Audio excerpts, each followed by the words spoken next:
Good evening students. இன்றைக்கி நம்ம என்ன பார்க்க போகிறோம் அப்படின்னா 10th மேக்ஸோட இம்பார்ட்டன்ட் 5 மார்க்ஸ் சீரீஸ் போயிட்டுருக்குல்ல, அதில் ஒரு சம் தான் இப்போ நம்ம பார்க்க போகிறோம். ஆக்சுவலாக இது வந்து ஃபஸ்ட்டு லெசனில் எக்ஸாம்பிள் 1.11. இதில் என்ன பண்ணியிருக்காங்க அப்படின்னா ஏவோட வேல்யூ கொடுத்துருக்காங்க, ஒரு செட் கொடுத்துருக்காங்க. ஏ இஸ் ஈக்குவல் டு 1, 2, 3, 4. அடுத்து பி செட் கொடுத்துருக்காங்க, என்னது 2, 5, 8, 11, 14. இப்போ ஒரு ஃபங்க்ஷன் கொடுத்துருக்காங்க F of X equal to 3x - 1. இப்போ நம்ம என்ன பண்ணணும் அப்படின்னா represent this function by arrow diagram.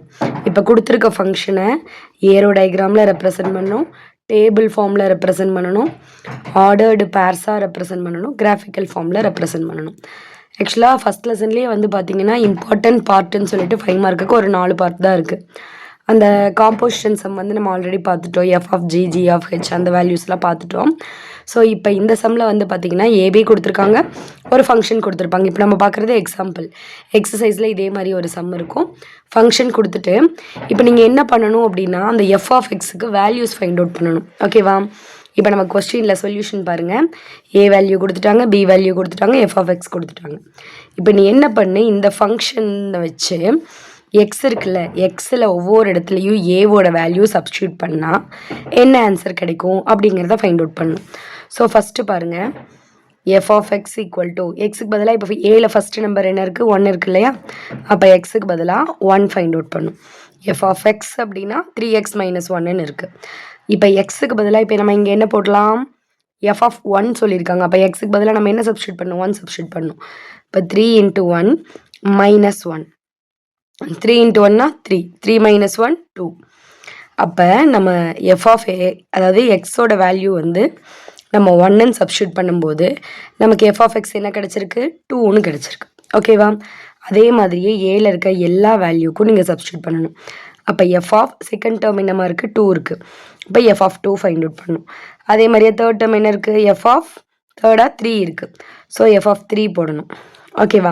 இப்போ இங்கே 2 போடுங்க, என்ன வரும், 3 × எக்ஸுக்கு பதிலாக 2 - 1. 3 × 2 6, 6 - 1னா 5 ஆன்சர் கிடைக்கும். அப்போ எக்ஸ் ஈக்குவல் டு 2 நம்ம சப்ஸ்டியூட் பண்ணால் எஃப் ஆஃப் எக்ஸோட வேல்யூ நமக்கு என்ன கிடைக்குது, 5ன்னு கிடைக்குது. ஓகேவா?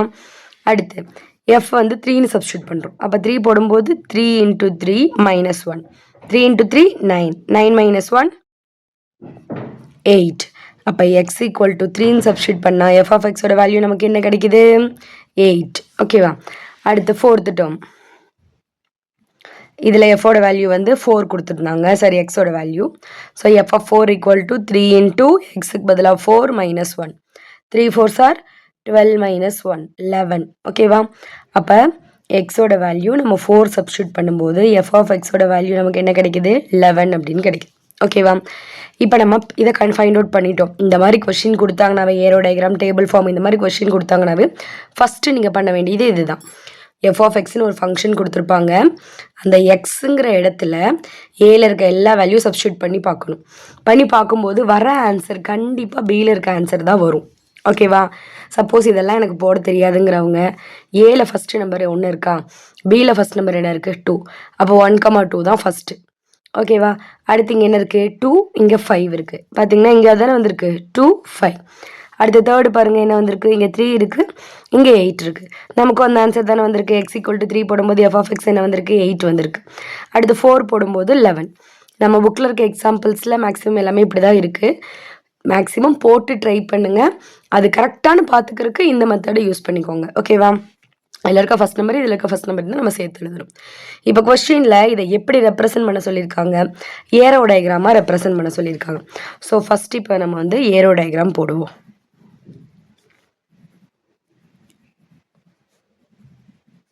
ஏரோ டயக்ராம் அப்படின்னா இந்த மாதிரி போட்டுக்கோங்க. இது வந்து ஏ, இது பி. நமக்கு செட்டு ஏல கொடுத்துருந்தாங்கல்ல, அங்கே இருக்க வேல்யூஸை அப்படியே லைனாக எடுத்து எழுதுங்க. என்ன இருந்துச்சு, 1 2 3 4. அடுத்த செட் பியில் கொடுத்துருந்தாங்கல்ல, அந்த வேல்யூஸும் அப்படியே எடுத்து எழுதுங்க. 2 5 8 11 14. செட்டுக்குள்ளே எத்தனை நம்பர் இருக்கோ அத்தனை நம்பரையும் எடுத்து எழுதிருங்க. இப்போ நமக்கு தெரியும், நம்ம 1ன்னு நம்ம எக்ஸுக்கு பதிலாக வேல்யூஸ் கொடுக்கும்போது எஃப் ஆஃப் எக்ஸோட வேல்யூ என்ன வந்துச்சு, 2 வந்துச்சு. ஒரு ஏரோ மார்க் போட்டிங்கன்னா போதும். அடுத்து 2 கொடுக்கும்போது என்ன வந்துச்சு, 5 வந்துச்சு. அப்போ 2லேருந்து 5க்கு ஏரோ மார்க். 3 கொடுக்கும்போது 8 வந்துச்சு, ஏரோ மார்க். 4 கொடுக்கும்போது 11 வந்துச்சு, இப்படி ஏரோ மார்க். இந்த ஒரு நம்பர் எக்ஸ்ட்ரா இருக்குது, அந்த நம்பரை நீங்கள் டச் பண்ண வேண்டாம், அப்படியே விட்டுருங்க. நமக்கு 1 கொடுத்தா என்ன ஆன்சர் வந்துச்சு? இங்கே பார்த்தோம்ல எக்ஸ் ஈக்குவல் டு 1ன்னு கொடுக்கும்போது 2 கிடச்சிது, எக்ஸ் ஈக்குவல் டு 2 கொடுக்கும்போது 5 கிடச்சிதுன்னு.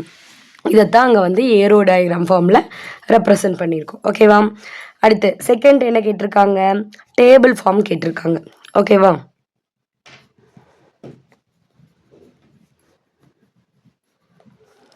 டேபிள் ஃபார்ம்னா ஜஸ்ட் ஒரு டேபிள் போட்டுக்கோங்க. மேலே எக்ஸு, கீழே எஃப் ஆஃப் எக்ஸ். எக்ஸுக்கு பதிலாக நம்ம என்னென்ன வேல்யூ கொடுத்தோம்? 1 2 3 4. ஒய்க்கு பதில் எஃப் ஆஃப் எக்ஸோட வேல்யூ நமக்கு என்ன கிடச்சிது? 2 5 8 11. அவ்வளோதான், இதுதான் டேபிள் ஃபார்ம். ஓகேவா? அடுத்த தேர்ட் என்ன கேட்டிருக்காங்க? பேர் ஃபார்மில் எழுத சொல்லியிருக்காங்க. ஓகேவா? அப்போ பேர் ஃபார்மில் எழுதணும் அப்படின்னா just F is equal to bracket போட்டு எழுதுங்க. ஃபஸ்ட்டு பேர் என்ன? 1 கொடுக்கும்போது நமக்கு என்ன ஆன்சர் கிடச்சிது? 1 கொடுக்கும்போது 2ன்னு ஆன்சர் கிடச்சிது. 2 கொடுக்கும்போது 5 கிடச்சிருக்கு. 3 கொடுக்கும்போது 8 கிடச்சிது. 4 கொடுக்கும்போது 11 கிடச்சிது இல்லையா? அப்போ 1க்கு 2,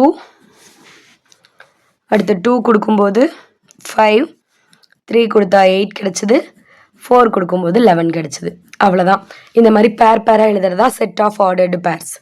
அடுத்து ஃபைனலாக என்ன கேட்டிருந்தாங்க? கிராஃப் ஃபார்மில் எழுத சொல்லியிருக்காங்க. ஆஸ் யூஷுவல் நம்ம கிராஃப் ட்ரா பண்ணுவோம்ல, அந்த மாதிரி தான்.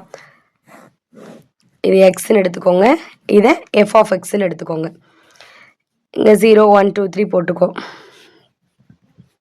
இங்கே என்ன பண்ணு? இதே மாதிரி நம்பர்ஸ் போட்டுக்கோங்க. 2 4 6 அப்படி போட்டுக்கோங்க. இப்போ ஃபஸ்ட்டு டேர்ம் 1க்கு நமக்கு என்ன ஆன்சர் கிடச்சிது? 2 கிடச்சிதா? அப்போ இங்கே ஒரு பாயிண்ட். 1க்கு நேராக எஃப் ஆஃப் எக்ஸ் 2. அடுத்து 2க்கு நேராக என்ன வரணும்? 5 வரணும். ஸோ இங்கே அடுத்து 3க்கு நேராக 8, 4க்கு நேராக 11. அவ்வளோதான். இந்த மாதிரி கிராஃப் ட்ரா பண்ணிங்கன்னா முடிஞ்சிச்சு. பாயிண்ட்டை மட்டும் வச்சுட்டு இந்த பாயிண்ட்டுக்கு நேராக எழுதிடுங்க 1,2. அடுத்து இந்த பாயிண்டில் செகண்ட் பாயிண்ட்டுக்கு 5. அப்போ 2,5, 3,8, 4,11. இந்த மாதிரி பாயிண்ட்டை மட்டும் மார்க் பண்ணி எழுதிடுங்க. இதுதான் கிராஃப் ஃபார்ம். ஓகேவா? உங்க ஒன்ஸ் ரிவைஸ் பண்ணிக்கலாம், பார்த்துக்கோங்க. கொஸ்டினில் எக்ஸுக்கு பதிலாக வேல்யூஸ் கொடுத்துருப்பாங்க. அதாவது ஏ ஈக்குவல்ட்டுன்னு சொல்லிட்டு ஏ செட்டில் ஒரு வேல்யூஸ் கொடுத்துருக்காங்க. அந்த வேல்யூவை எக்ஸுக்கு பதிலாக சப்ஸ்டியூட் பண்ணி எஃப் ஆஃப் எக்ஸை ஃபைண்ட் அவுட் பண்ணி வச்சுக்கோங்க. அதுக்கப்புறம் நம்ம இந்த 4 ஃபார்மில் எழுதுனா போதும். ஓகேவா? உங்களுக்கு அதுக்கு ஃபைண்ட் அவுட் பண்ண தெரில அப்படின்னா ஏல இருக்க ஃபஸ்ட் வேல்யூ கம்மா பியில் இருக்க ஃபஸ்ட் வேல்யூ, ஏல இருக்க செகண்ட் வேல்யூ கம்மா பியில் இருக்க செகண்ட் வேல்யூ, அப்படி எழுதியும் போடலாம். ஓகேவா? இதில் ஏதாவது டவுட் இருந்துச்சுன்னா கமெண்ட் செக்ஷனில் சொல்லுங்கள். தேங்க்யூ.